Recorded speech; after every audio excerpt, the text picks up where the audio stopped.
It had been years since I'd last seen her. The last time I remember my sister-in-law, Claire, she had been a sweet and innocent young woman. But as time passed, she transformed, just as people often do when they lose sight of their values. That transformation became evident the day she made the demand. It was a cool autumn afternoon when I received a call from her. I'd been busy with work, my life moving at its usual pace, when her voice crackled through the phone.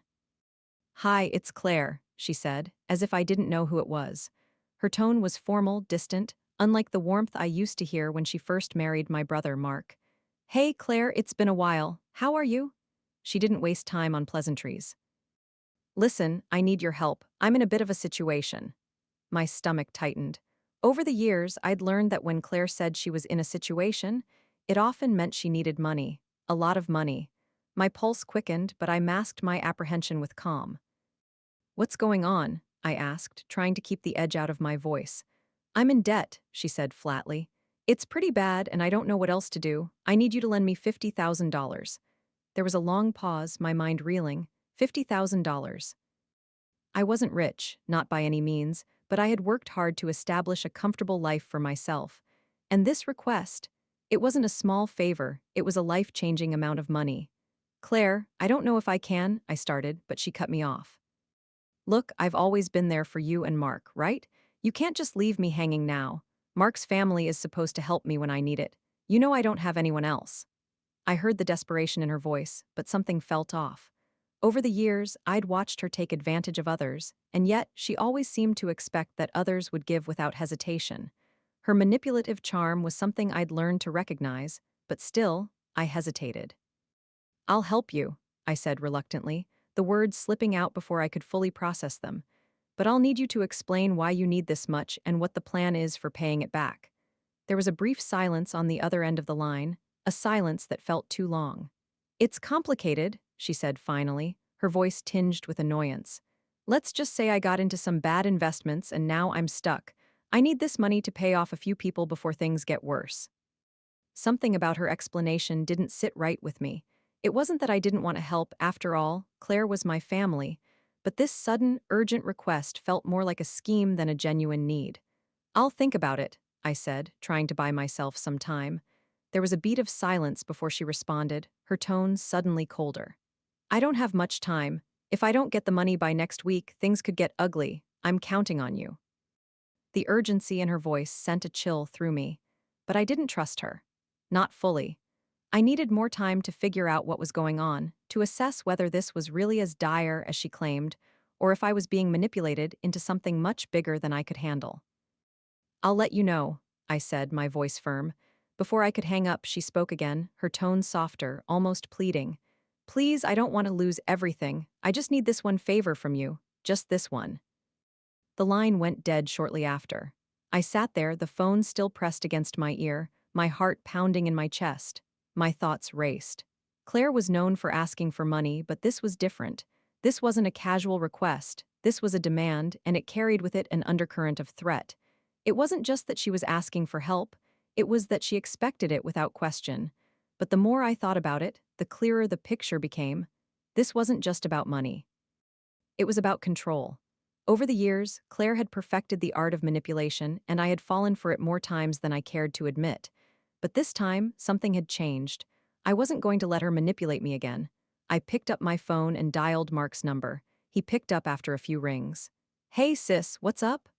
"Mark, I just got a call from Claire. She's asking for $50,000. Says she's in some kind of financial trouble." There was a long pause on the other end of the line. "What, $50,000? Are you serious?" "I'm serious. I don't know what's going on, but I don't trust her. I think she's hiding something." "I'll talk to her," Mark said, but there was something in his voice that sounded unsure. "You know how Claire gets when she's desperate. I'll see what I can do." I didn't feel reassured, but I was glad he was going to look into it. I had a bad feeling about this entire situation. Something told me that Claire wasn't being entirely honest, and I wasn't about to get sucked into another one of her schemes. I set my phone down and exhaled deeply, trying to calm my racing thoughts. I knew that this wasn't just about money. There was more at play here, and I wasn't going to let myself get caught in the web she was trying to spin. But one thing was for certain, I wasn't going to give her the money. Not this time, and if she thought she could manipulate me into doing so, she had another thing coming. A week passed since Claire's call, and as the days went on, my suspicions only grew stronger. Mark had spoken to her a few times, but whenever he brought up the details of her financial troubles, she shut him down, claiming that it was too complicated and she didn't want to burden him with the specifics. But I could see it clearly now. Claire wasn't being honest. I knew my sister-in-law well enough to know that when she asked for help, she expected it to be given unconditionally, no questions asked. But this time, there were questions, too many questions, and I wasn't about to let her get away with her manipulation. I decided to do some digging. It wasn't hard. Claire had always been a bit careless with her finances, and I knew that if I looked close enough, I'd find something. I started by contacting a mutual friend of ours, a woman named Carla, who had been friends with Claire for years. She had always been more observant than I was, and I thought maybe she'd seen or heard something that could shed light on what was really going on. After a few days of back and forth texts, Carla agreed to meet up for coffee. She looked exactly the same as she had the last time I saw her brown hair pulled into a loose ponytail and her face tired, as if the weight of the world was always on her shoulders. "You've been talking to Claire, huh?" she asked before I even said hello. "I'm guessing it's about the money." "Yeah," I replied, trying not to sound too eager. "She's been asking for $50,000, says she's in some kind of financial trouble, but I don't buy it." Carla frowned, taking a sip of her coffee. "It's worse than you think. She's been hiding a lot. I don't know if you've heard, but she's been running up debts with some not so legal people." I felt my stomach drop. "What kind of people?" "The kind who don't like being ignored. She's been borrowing money from them, and when she couldn't pay it back, they started threatening her. She doesn't want Mark to know because it'll ruin her perfect little image of being the dutiful wife. But the truth is, she's been spiraling for months." I sat back in my chair, trying to process everything Carla was saying. "But why would she ask me for $50,000? She's never asked for that much before." Carla shook her head. "That's the thing, she's out of options. She's tried borrowing from everyone, but no one's giving her anything anymore. The last time I spoke to her, she was begging for help from another one of her old friends, someone who doesn't even like her anymore." This revelation left me stunned. Claire had always been good at keeping up appearances, making everyone think that she was just the unfortunate victim of circumstances. But it was all a facade, and now that the truth was starting to come out, I couldn't help but feel betrayed. "How deep is she in?" I asked, my voice barely above a whisper. Carla leaned forward, lowering her voice. "Too deep. If she doesn't come up with something soon, I'm afraid it's not just her finances that are in danger." I sat in stunned silence for a moment, the weight of Carla's words sinking in. It wasn't just about money anymore. Claire's life, or at least the life she had built for herself, was crumbling before her eyes, and she was dragging everyone down with her. "Do you think Mark knows?" I asked, my voice shaky. "I don't know," Carla said. "But I don't think he does. She's very good at keeping things from him, especially when she knows it'll make her look bad. But if you're going to help her, you need to know what you're getting into. It's not just a simple loan anymore. She's in way too deep." I nodded slowly, the weight of Carla's words pressing heavily on me. It wasn't just about helping Claire out of a tight spot. This was about saving her from herself, if that was even possible. And I wasn't sure I was willing to go that far. Over the next few days, I continued to dig. I reached out to a few more people who might know what Claire had been up to, people she had borrowed from, people she had hurt in the process. And slowly, the story began to unfold. It became clear that Claire's greed had pushed her into a corner. She'd made bad investments, but worse than that, she had been using borrowed money to pay off other debts, creating a vicious cycle that she couldn't escape. And now, she was desperate. Desperate enough to turn to me, her brother's sister, and beg for help. I wasn't sure what to do next. Mark had no idea just how deep Claire's problems ran. If I told him everything I had learned, it would tear their marriage apart. But if I didn't, Claire would keep coming to me, expecting me to bail her out. And I wasn't sure I could do that anymore.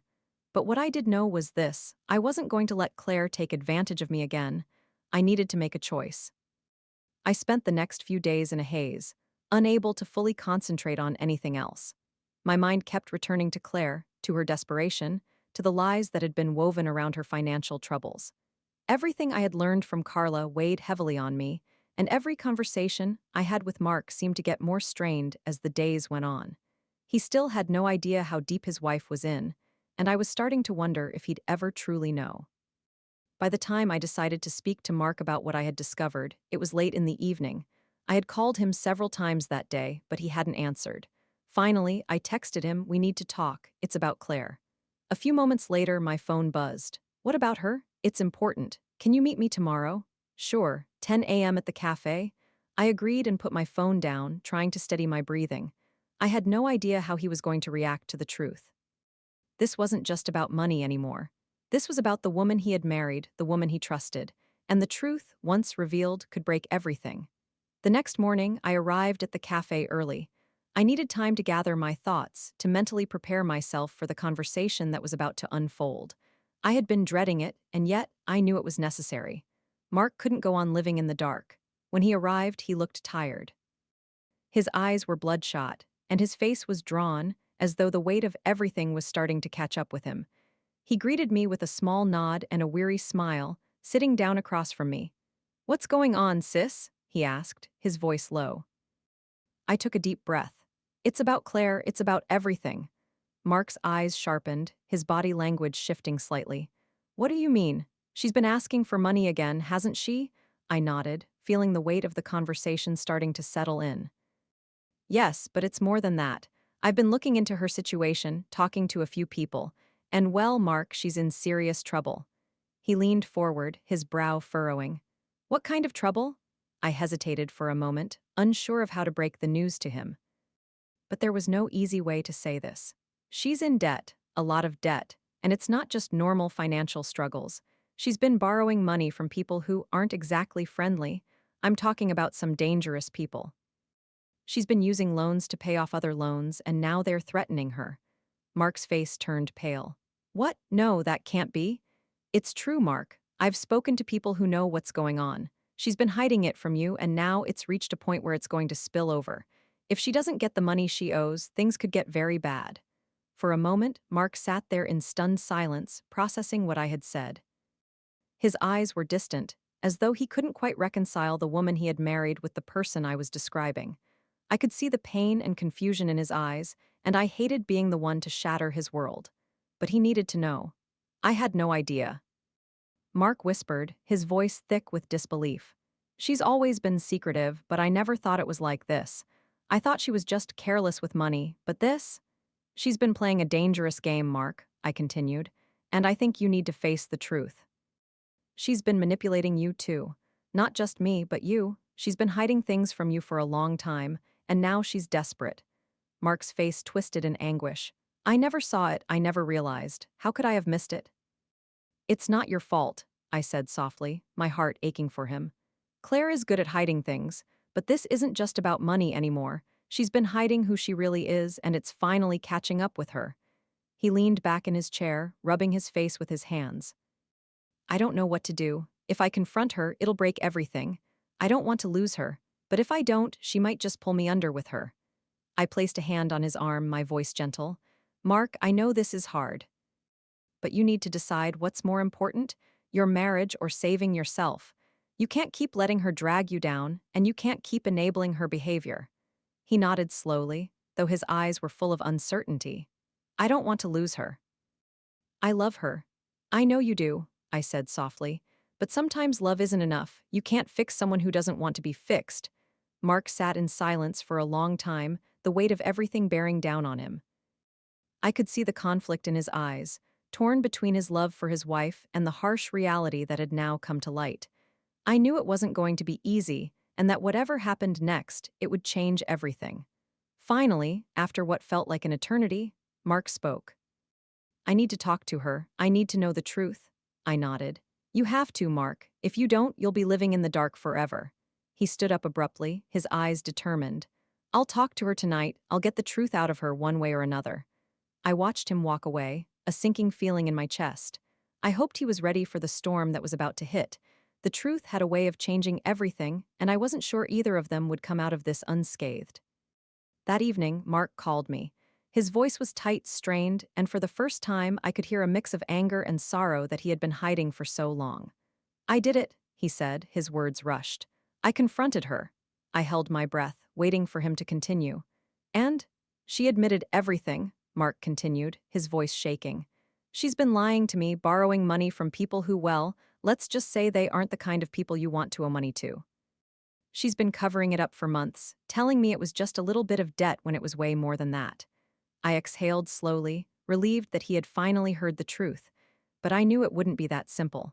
The revelation, though necessary, would change everything between them. I wasn't sure what the fallout would look like, but I knew it would be a storm. She didn't just stop there, though, Mark added, his voice low. She tried to manipulate me again, trying to make me feel guilty. Told me she needed the $50,000 to get out of trouble, that if I didn't help her, it would all fall apart. I could practically hear the frustration in his tone. She's trying to do it again, isn't she? She is, Mark replied. But this time I didn't give in, I told her no.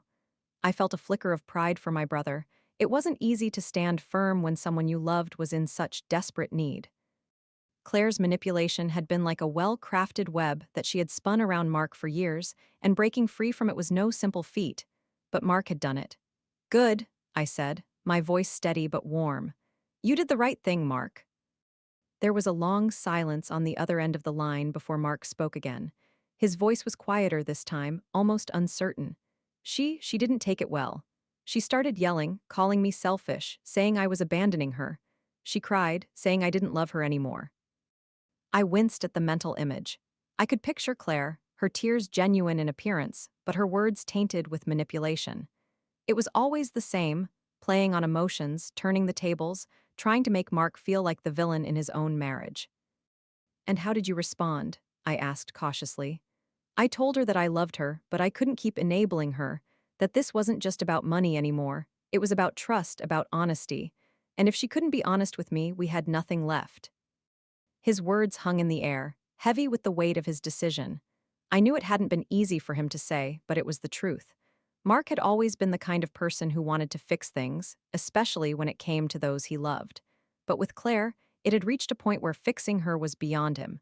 It had become a matter of survival, of preserving himself, his own peace of mind.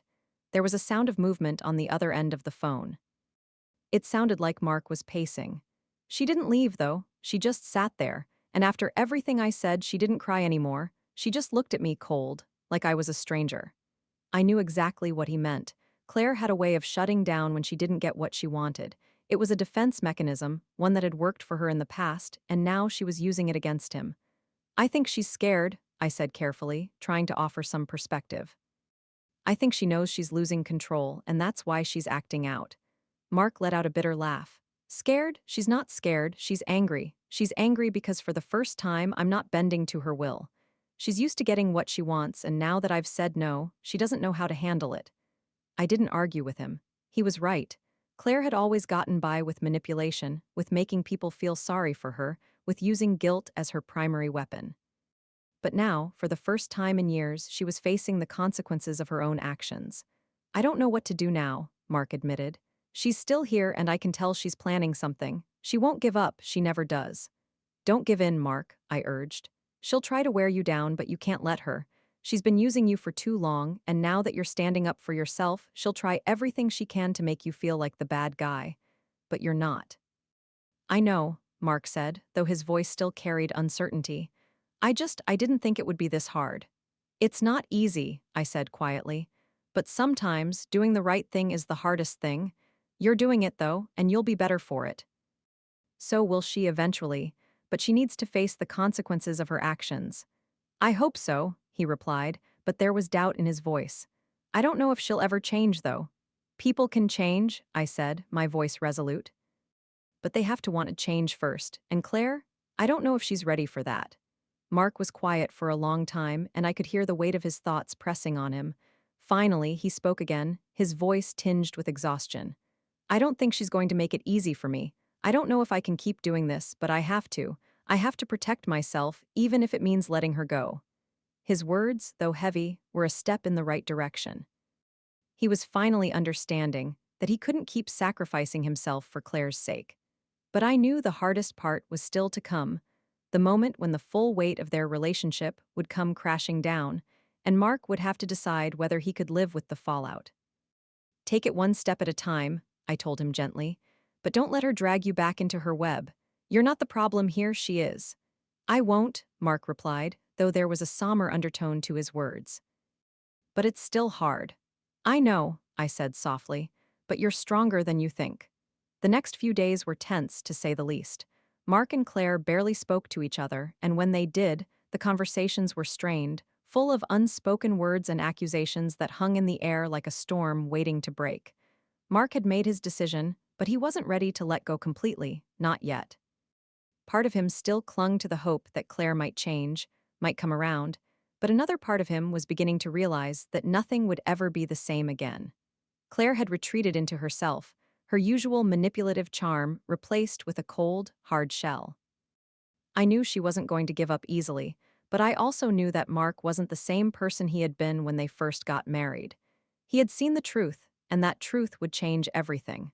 I called Mark one evening, hoping to check in on him, to see where his head was. I had a sinking feeling that the situation wasn't going to resolve itself peacefully, and I needed to know if he was holding up. "Hey, it's me," I said when he picked up. "How are you holding up?" Mark let out a long, tired sigh. "I don't know anymore, sis. It's getting harder. Claire, she's not talking to me, not really. She's just sitting there, like she's waiting for me to make the next move. Have you decided what you're going to do?" I asked, trying to sound as supportive as I could. "I've been thinking about it a lot," he said slowly. "I don't know if I can keep doing this. I don't know if I can keep being the one who's always expected to fix everything. She keeps saying she needs my help, but it's always more than that, isn't it? She doesn't just need help, she needs control, and I can't give her that anymore." I felt a wave of relief wash over me. Mark was finally seeing things clearly. "You're right," I said softly. "She's been using you, and she's been doing it for years. You can't keep sacrificing yourself for her." Mark was quiet for a moment, and I could hear the weight of his thoughts in the silence. Finally, he spoke, his voice heavy with realization.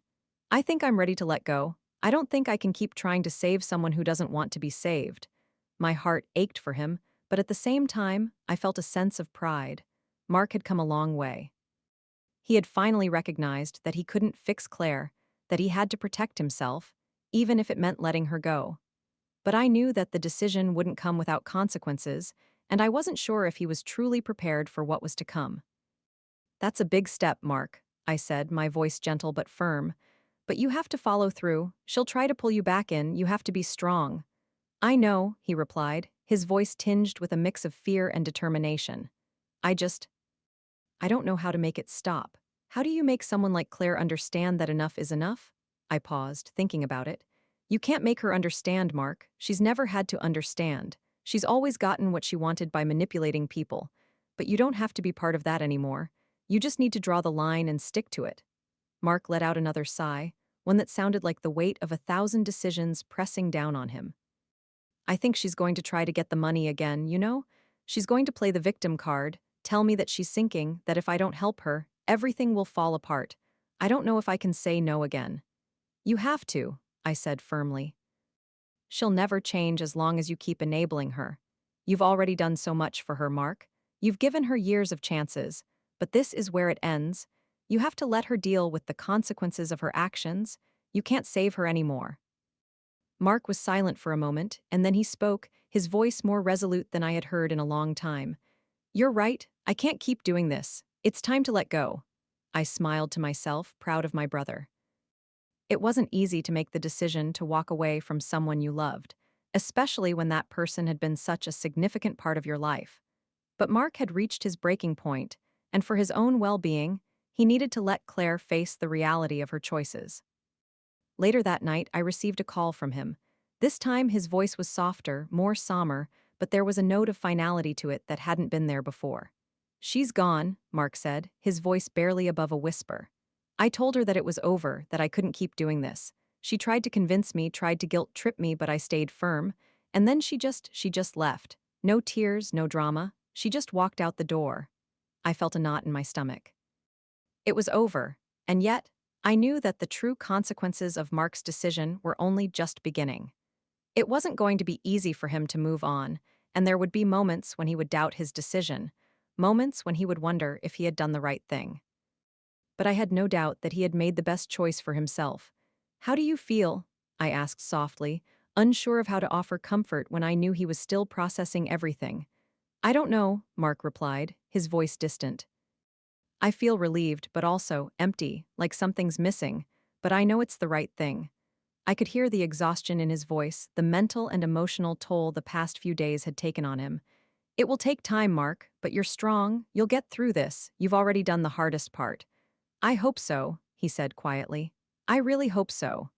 The days that followed were filled with a strange sort of emptiness. Mark had made the decision to let go of Claire, but the weight of that choice was heavier than he had expected. In the quiet moments, when he was alone with his thoughts, I could see the battle within him, relief mixed with guilt, clarity intertwined with regret. The man who had been so dedicated to saving his marriage now found himself in a new kind of emotional wilderness, and no amount of well-meaning advice from me could erase the discomfort. I tried to be there for him as much as I could, but the truth was, Mark had to face this on his own. There was no quick fix, no easy way to mend the emotional scars Claire had left on him. The manipulation had been subtle but constant, and untangling that web of emotional control would take time. For Mark, the process of healing was as much about self-reflection as it was about distancing himself from the toxic hold Claire had on him. I had expected Claire to make one final desperate attempt to reach out, perhaps with another plea for money or another heart-wrenching message about how her life was falling apart without him. But days turned into weeks, and there was nothing. No texts, no calls. Not even a letter. It was almost too quiet, and that unnerving silence hung in the air, like a storm waiting to hit. But then, on a Tuesday evening, the knock came. I was sitting at home, catching up on some work when I heard it, sharp, insistent, almost frantic. I opened the door to find Claire standing on the other side, looking disheveled, her eyes wide with something that could have been fear, or maybe it was desperation. I froze for a moment, unsure of what to say. I hadn't seen Claire since the day Mark had told her it was over. She looked different now, stripped of her usual manipulative charm. Her posture was slumped, her face pale, and there was a heaviness in her expression that I hadn't seen before. "What are you doing here?" I asked, the words escaping before I could stop them. Claire hesitated, her eyes darting nervously over my shoulder, as though expecting someone else to be in the room. But when she spoke, her voice was quiet, almost shaky. "I need to talk to Mark," she said softly, her words laced with uncertainty. "Please, I need to explain everything." I could tell she was on the edge of something desperate, but also desperate for control. It wasn't lost on me that she was trying to regain her hold, this time with me as the intermediary. I wasn't sure if I wanted to give her that opportunity. "I think it's better if you talk to him directly," I said, standing firm in the doorway. "You know where he is." She shifted uncomfortably, her eyes narrowing as though I had betrayed some unspoken understanding. "I tried. He's not answering my calls. I know you've been talking to him. I need him to understand. Please, I don't know who else to turn to." Her tone, laced with vulnerability, made me pause for a moment. There was a time when I might have felt sympathy for her, when I might have believed that this was just another one of her cries for help. But I had seen enough of Claire's manipulation to know better now. "You've had your chances, Claire," I said firmly. "You can't keep using people to get what you want." Her face twisted for a moment, but it was brief, replaced quickly by an expression of regret that seemed almost genuine. "I know I messed up. I've been an idiot, I get it, okay? I know what I did was wrong, but I'm scared.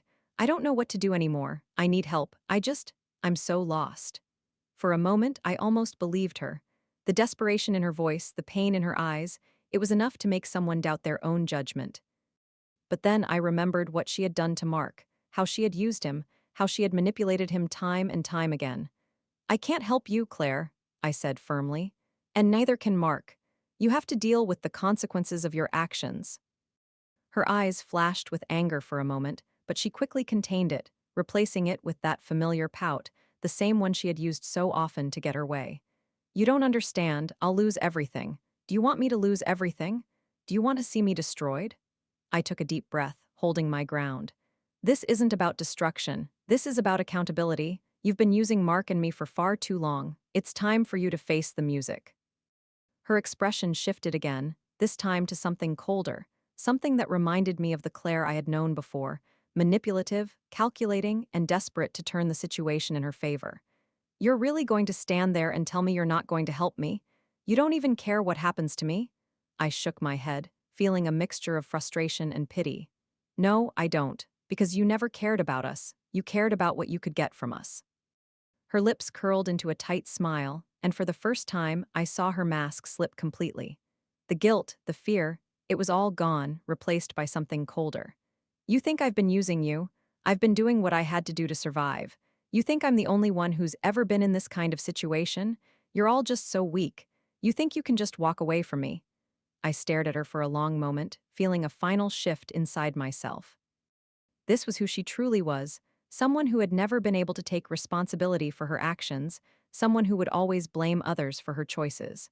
Mark's already made his decision, I said quietly, taking a step back from the door. And now, you need to make yours. Claire stood there for a moment, her expression unreadable. Then, without another word, she turned and walked away, disappearing into the night as silently as she had arrived. I stood there, staring after her, my heart pounding in my chest.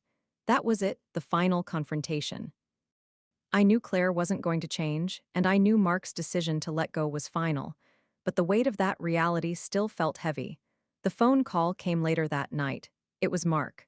"She came to see you, didn't she?" he asked, his voice low, almost resigned. "Yeah," I said softly, my thoughts still lingering on the interaction. "She did, but I told her it was over. You've made your choice and you need to stick to it." "I know," Mark said, his voice distant.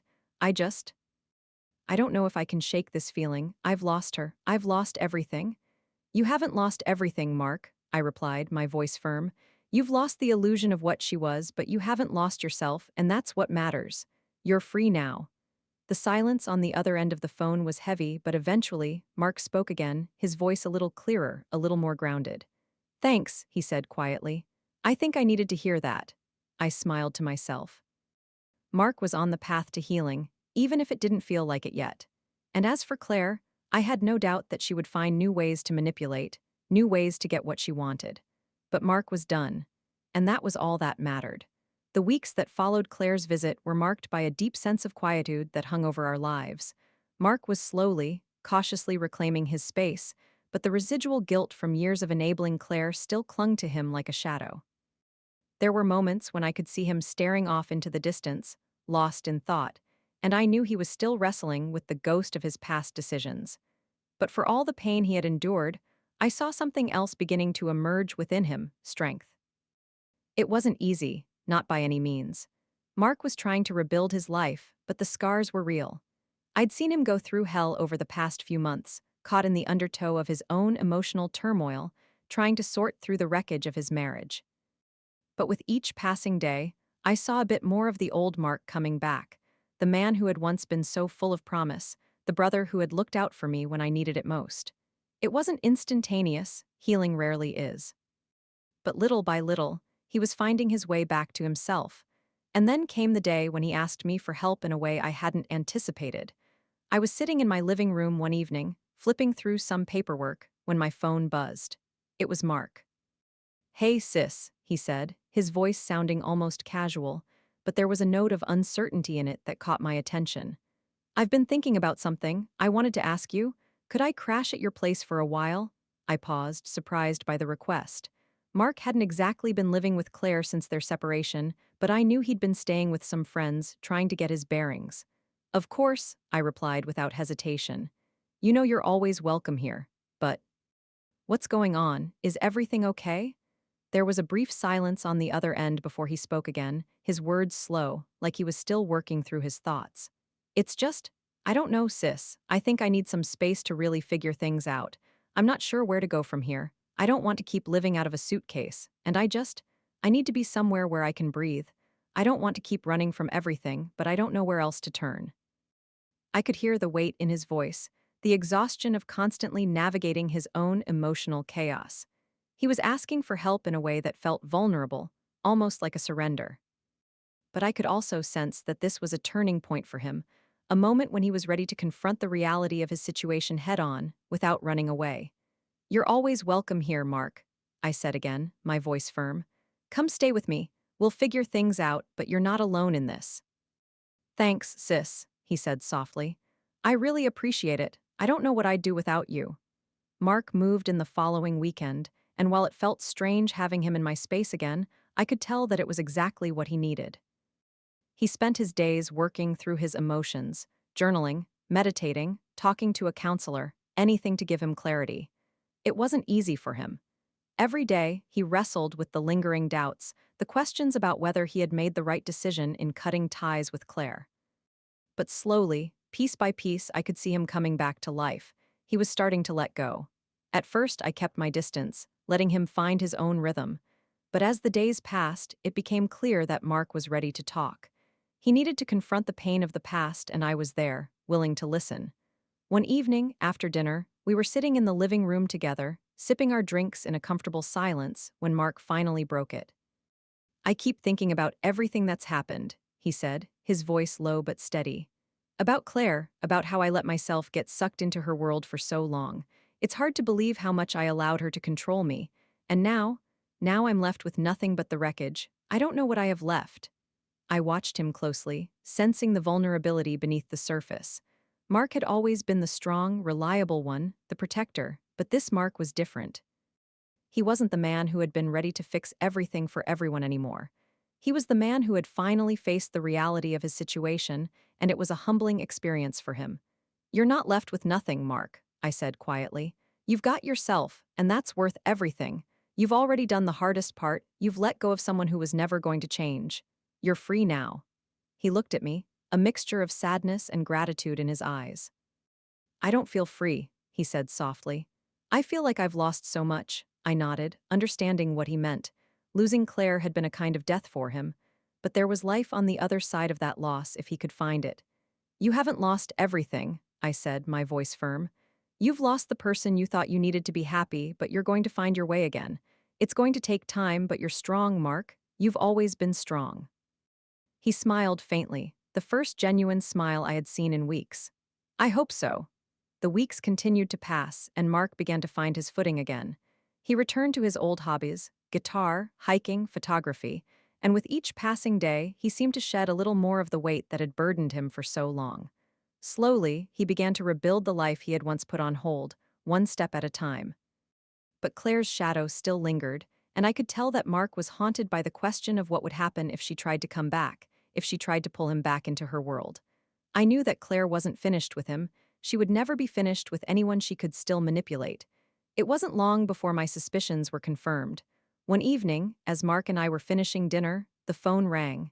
It was an unknown number. Mark hesitated for a moment and then answered. Hello. There was a brief pause on the other end, and then Claire's voice, sharp, almost pleading, came through. Mark, we need to talk. I made a mistake. I realize now that I've been selfish, that I've been using you, but I'm not going to be like that anymore. I want to fix things. Please, I'm begging you. Mark's face went pale as he listened to her, his eyes flicking up to meet mine. The tension was thick in the air as he listened to her words, each one seeming to drip with false sincerity. But this time, something was different. He wasn't the same man who had fallen for her manipulation before. This time, he was resolute. I'm done, Claire, he said quietly, but with absolute certainty. I've made my choice, and there's nothing you can say that will change it. I'm moving on. I held my breath as I listened to Claire's voice rise on the other end, the frustration and desperation seeping through. But Mark didn't flinch. He was done. For real this time. As he hung up the phone, he looked at me with a mixture of relief and exhaustion, but also something else, peace. It wasn't easy, but he had finally taken the final step. I'm free, he said, his voice barely above a whisper. And for the first time in a long time, I believed it. The days after Mark's final decision to sever ties with Claire passed in a blur of small but significant changes.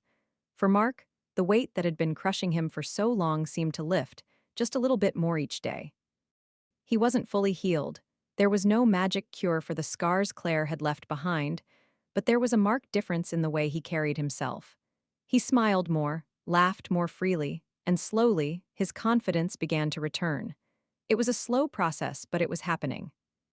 For me, watching Mark reclaim himself was like watching a flower bloom after a long, harsh winter. He was learning to live for himself again, not for anyone else. It wasn't easy, and there were moments of doubt, but every day felt like progress. We started doing more things together. Simple things like cooking dinner, taking long walks through the city, or just sitting in the living room watching movies. These were the moments that helped Mark reconnect with the parts of himself that Claire had almost taken from him. We talked more, about everything and nothing at all, but the more we spoke, the more I realized how far Mark had come. One afternoon, after a long walk through the park, we stopped at a cafe for coffee. It was one of those lazy afternoons when the world seemed to slow down, and the only thing that mattered was the present. Mark was quieter than usual, his fingers tapping on his coffee cup absently, but there was a peace about him now that hadn't been there before. "I've been thinking about something," he said, breaking the silence. His voice was thoughtful, almost cautious. "About what?" I asked, sipping my coffee and looking at him with curiosity. "About my future," he said quietly. "About what comes next. For so long, I let Claire define everything. I didn't know who I was without her. But now I'm starting to think that maybe I can finally start living for myself. I don't need to rely on anyone else's approval. I don't need to carry the burden of her manipulations anymore." I smiled, feeling a rush of pride for my brother. He had come so far. "I'm glad to hear that, Mark. I know it hasn't been easy, but you're stronger than you think." "You've always been." He smiled back, a soft, genuine smile that reached his eyes. "I think I'm starting to believe that." A few weeks passed, and life began to take on a rhythm again.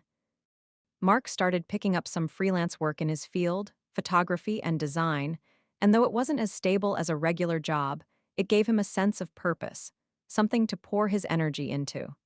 Slowly but surely, he was reestablishing his career, his confidence, and most importantly, his identity. The man who had once been so easily manipulated by Claire was now carving out a future that was entirely his own. There were moments of doubt, moments when he would question if he was making the right choices, but each time, he would work through those feelings. It wasn't always a smooth journey, but it was his journey. One evening, as we sat on the porch drinking beer and watching the sunset, Mark turned to me with a thoughtful look in his eyes. "You know," he said, "I think I'm ready to start dating again." I raised an eyebrow, surprised. "Really? After everything that happened with Claire?" He shrugged, a rueful smile tugging at the corners of his mouth. "I can't let one person ruin everything for me. I've learned a lot in the past few months. I don't want to let fear control me anymore. I want to give someone a chance when the time is right." "Good for you," I said, feeling a warmth spread through me.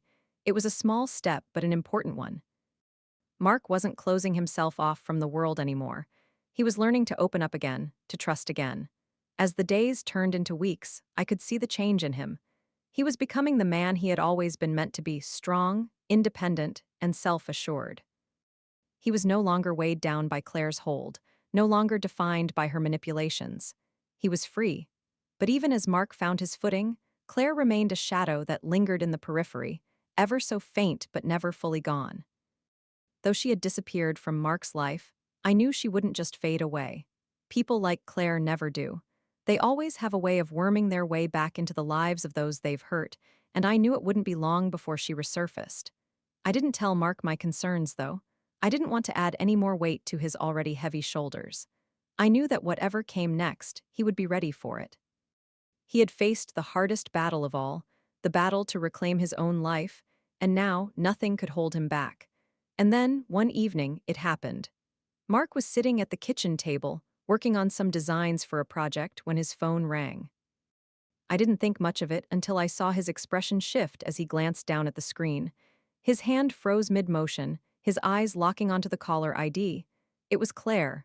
I watched him, holding my breath. For a moment, he didn't answer. He just stared at the phone, his thumb hovering over the screen.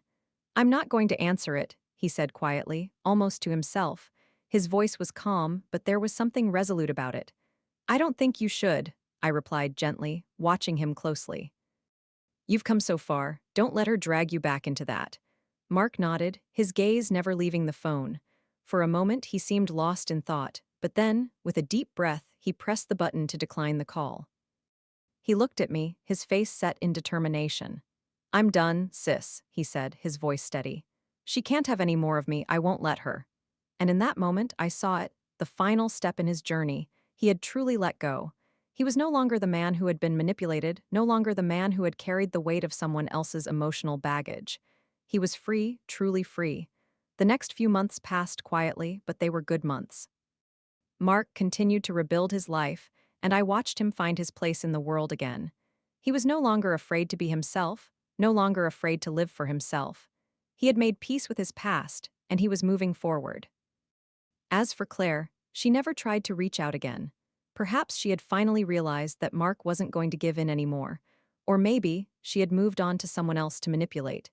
Either way, she was no longer a part of Mark's life, and that was all that mattered. Mark found his confidence, his independence, and ultimately, his peace. He had learned the hard way that people who didn't respect him didn't deserve his time. And now, he was living for himself, no longer bound by the chains of guilt or manipulation, free to shape his own future. It was the end of summer when Mark finally reached a point where it seemed like he had everything he needed to rebuild his life. He had grown into a more solid version of himself, his emotional scars still visible, but not as raw, not as overwhelming.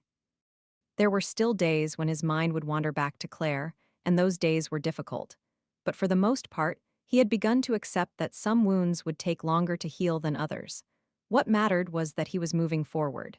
As the days grew shorter and the crispness of fall started to creep into the air, Mark started talking about the future in a way he hadn't before. It wasn't something that just happened overnight, it was a shift, a slow but steady transformation. I could see it in his eyes, in his conversations. He was starting to dream again. One evening, over dinner, he brought up the idea of traveling. It wasn't something I had expected from him, not after everything he'd been through. But his face lit up with an enthusiasm that I hadn't seen in ages, and I knew that it wasn't just about getting away. It was about finding himself, rediscovering joy in life again. "I think it's time," he said, his voice light. "I want to go to Europe. I've always wanted to see Italy, and I feel like I've earned the right to finally do something for myself. No more regrets, no more holding back." I watched him, taking in the genuine excitement in his voice. It was like he was saying goodbye to something, some piece of himself that had been lost in the chaos, and greeting the possibility of something new. "Go for it," I said, smiling at him. "You deserve it, but you should do it on your terms, not anyone else's." Mark nodded, a slow, grateful smile spreading across his face. "Yeah, I think I finally get that now. I spent so much of my life trying to please people, trying to fix things that weren't mine to fix. But now I just want to live for me." The idea of traveling became more of a reality over the next few weeks. Mark began making plans, researching flights, finding places to stay, deciding which cities to visit. As he dove into the details, I could see how much he was enjoying it, how much he was embracing the concept of freedom. There was a newfound energy in him that I hadn't seen in years. It was the energy of someone who had finally cut the chains that had bound him. On the morning of his departure, I drove him to the airport. It wasn't a grand farewell, just a quiet moment between the two of us. We didn't need words to express everything we were feeling. There was something unspoken in the air, a mutual understanding that this trip was a symbol of his journey to reclaim himself. "Don't forget to send me pictures," I said, half joking, half serious. "Of course," he replied, his smile wide. "You know me, I'll be that guy who takes a million photos of everything." As he walked through security, I stood there for a moment, watching him. The man who had once been so lost, so dependent on a toxic relationship, was now standing on the edge of something new, something entirely his own. I felt a surge of pride for him. I knew this trip would be more than just a vacation for him. It was a declaration of independence, a final step in leaving behind the shadows of the past. I waved as he disappeared into the crowd, and then I turned to head back to my car. I couldn't help but smile, knowing that this was just the beginning for Mark. Over the next few weeks, I received regular updates from Mark. He sent me photos of the places he visited, pictures of ancient ruins in Rome, scenic views of the Italian countryside, bustling streets in Paris. Each message he sent had a sense of excitement and wonder that I hadn't seen from him in a long time. It was as though he was rediscovering life with each new place he visited, each new experience. And through those photos and messages, I could see how much he was growing. But there was something else, something I didn't expect. Mark wasn't just taking in the sights, he was also reflecting. He would send long, thoughtful messages, talking about the people he met, the conversations he had, and the realizations he was coming to. He was learning to be alone in a way that was empowering, not isolating. The more he traveled, the more I saw how far he had come from the man who had once been chained by guilt and self-doubt. "I'm starting to get it," he wrote in one message. "All those years of being afraid, of letting Claire control me, I spent so much of my time thinking I wasn't worthy of anything better. But now, I can see how much I was holding myself back. It's like I'm finally breaking free of all the things that weighed me down. And it feels good." I couldn't help but smile when I read that message. He wasn't just healing anymore, he was thriving. And it was beautiful to see. It wasn't long before Mark's trip began to wind down. He had been gone for almost 2 months, and I could see that he was ready to come home. But there was something different about him when he returned. He wasn't the same man who had left. He was even more self-assured, more certain of who he was and what he wanted. His time away had given him the space to find clarity, and now, he was ready to put that clarity into action. He returned to the apartment that I had helped him set up when he first moved out, and he immediately set to work transforming it into a place that reflected the new man he had become. The space became less about what he had lost and more about what he had gained. Every little change he made, whether it was adding artwork to the walls, rearranging furniture, or just creating a space that felt more like him, was a manifestation of his journey. One evening, we sat together in his living room, sipping wine and talking about everything and nothing at all. He was more relaxed now, more comfortable in his own skin. The uncertainty that had once plagued him was no longer there. "I've been thinking," Mark said after a long pause, swirling his wine glass absent-mindedly, "about what comes next. I don't want to go back to my old life. I don't want to settle. I want to keep growing, keep learning. I don't want to live in the past anymore." I nodded, smiling. "That's the best decision you can make. Don't look back, look forward."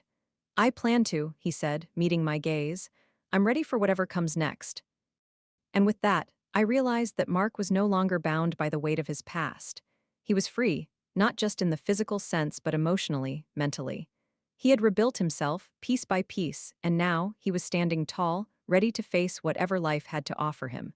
It was the beginning of winter when Mark returned home from his travels, the last of his luggage stowed away in the hallway. There was something about the season that felt different now, colder, yet somehow warmer. Maybe it was the way he had evolved, or maybe it was because I had been by his side through the journey. Whatever it was, the air seemed full of possibility. The past year had been a roller coaster. Mark had gone from living in the shadow of his past to becoming someone who had learned how to stand tall, independent, and free. His time away in Europe had been his rebirth, his chance to put everything in perspective. He wasn't just starting over.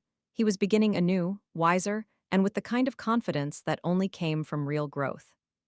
For me, watching him blossom into this version of himself had been nothing short of magical.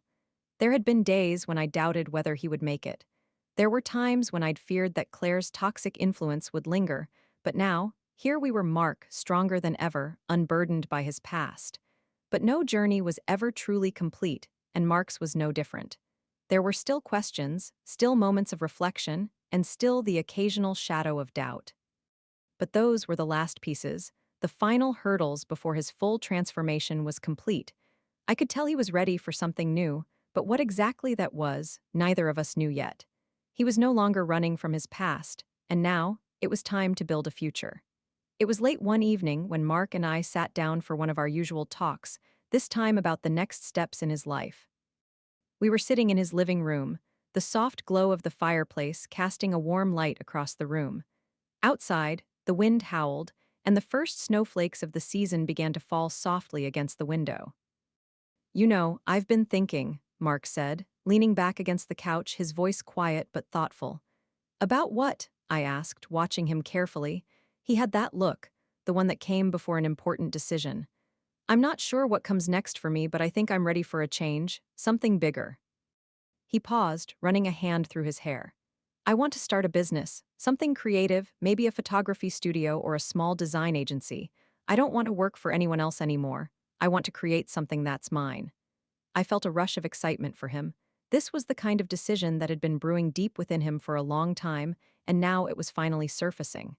"That sounds amazing, Mark. You've got the skills, the experience, and now the confidence." I think you'd be perfect at it, I said, my voice full of encouragement. I could see it, Mark, starting something from the ground up, building a life he could be proud of, something that was entirely his. I'm scared, though, he admitted, looking down at his hands. What if it doesn't work? What if I fail? I smiled gently, understanding the fear all too well. It's okay to be scared, but you won't know unless you try. The only failure is not trying at all. Mark met my gaze, his eyes filled with both uncertainty and determination. You're right. I've been afraid of failure for too long. It's time I stopped holding myself back. The next few months were filled with excitement as Mark began making his business idea a reality.